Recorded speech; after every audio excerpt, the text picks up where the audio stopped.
दोस्तों, इस ऑडियो के माध्यम से मैं उन ब्रावोचारी लोगों को ये बताना चाहता हूँ कि जिन्होंने कहा था कि फौजी आदमी कम मंद बुद्धि के होते हैं या उनकी अक्ल घुटने पे होती है, लेकिन उनको ये बताना चाहता हूँ कि तुम्हारे बाप लोगों ने जितने भी प्रोमोटर्स हैं उनके अकाउंट की डिटेल, कि उन्होंने कितना पैसा कमाया है, कंपनी के कितने अकाउंट हैं और उन्होंने किस डेट पे कहाँ कहाँ किस कंपनी में कितना करोड़ रुपए ट्रांसफ़र किया है, सारा डिटेल हम लोगों ने निकाल लिया है और हमें पता है।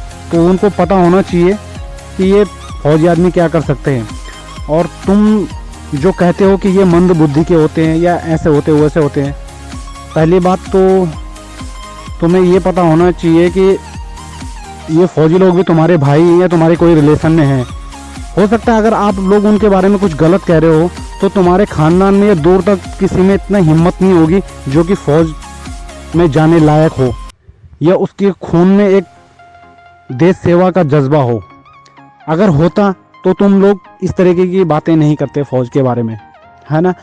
और फौजी आदमी जो तुम्हारे यूँ तो वो अपने देशवासियों की रक्षा के लिए बॉर्डर पे खड़ा रहता है, अपनी जान हथेली पे लेके चलता है।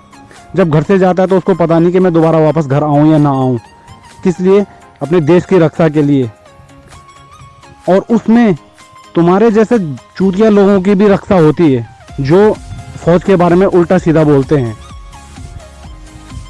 पढ़े लिखे भी तो तुम हो नहीं जो तुम्हें ये कहा जाए कि तुम कहीं JNU से पढ़े लिखे होंगे, क्योंकि वहाँ की पढ़ाई ऐसी शिक्षा देती है जो कि फ़ौज के बारे में भी उल्टा सीधा बोलती है। तो वही भाषा का इस्तेमाल तुम लोग भी करते हो फ़ौज के लिए, लेकिन ऐसा नहीं है। जो भी फ़ौजी अगर फ़ौज में है, कहीं पे भी है, वो बॉर्डर पे तो हर किसी को जाना होता है, एक बार नहीं 2-2 4-4 बार भी जाना होता है।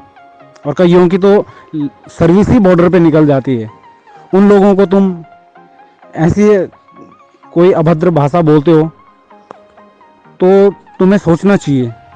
तुम किसी एक को बोल सकते हो, बेशक वो फौजी हो, उसका नाम लेके बोल सकते हो, इसका दिमाग नहीं, इसके अक्ल घुटने में कहाँ है, कुछ भी बोल लो, लेकिन तुम फौज का नाम कैसे ले सकते हो कि फौजी आदमी का। अरे फौजी आदमी के बारे में तुमने जाना क्या है, तुमने देखा क्या है। तुम एक बार फौज के साथ में एक दिन तो निकालो, 24 घंटे तो छोड़ो, तुम 5 मिनट में निकाल के दिखा दो। 5 मिनट में तुम्हारा ऐसा धुआं निकाल देंगे ना कि तुम्हारी समझ में नहीं आएगा कि आग लगी कब और धुआं निकला कब। ठीक है, तो इसलिए फ़ौज के बारे में कोई भी कुछ नहीं कहेगा। अगर अच्छा नहीं बोल सकते तो बुरा बोलने का भी कोई हक नहीं है। ठीक है, अगर वो लोग अपनी ड्यूटी अगर ईमानदारी से ना करें, सही ना करें ना, तो कब, यूँ तो पता ही है कि कितने आतंकवादी देश के अंदर घूम रहे हैं, लेकिन कितने सारे एक साथ भी घुस जाएंगे और तुम्हारे घर में घुस के तुम्हारे से अल्लाहू अकबर करवाएंगे। तब पता चलेगा तुम्हें कि फ़ौज क्या होती है।